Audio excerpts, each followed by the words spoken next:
খুবই গুরুত্বপূর্ণ একটি সরল সুদের একটা অঙ্ক বলছে, এক বছরে আসল ও সুদ আসলের অনুপাত 16:17 হলে বার্ষিক সুদের হার কত? চারটা অপশন দেওয়া আছে, তোমরা দেখতে পাচ্ছ। তো এই প্রশ্নটা কীভাবে সমাধান করবো আমরা এখন দেখব। তো দেখো, এক বছরে আসল ও সুদ আসলের অনুপাত দিয়ে আছে কত? 16:17।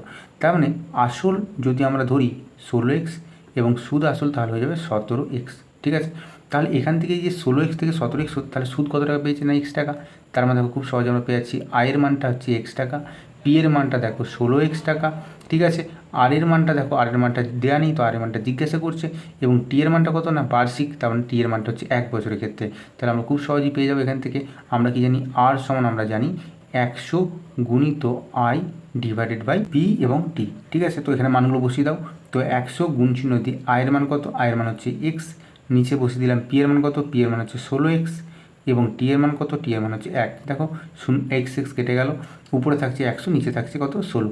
4 দিয়ে কাটলে আমরা পাচ্ছি 4 25 100 এবং 4 4 16। তো আমরা যদি এটা পয়েন্টে উত্তরগুলো সবগুলোর উত্তর পয়েন্টে আছে দেখতে পাচ্ছ। তো যদি আমরা ভাগ করি তাহলে আমরা পাচ্ছি দেখো 4 6 24, 6.14%। ঠিক আছে, তো সঠিক উত্তর গেল অপশান নাম্বার বি, 6.14%। আশা করছি তোমরা বুঝতে পেরেছ।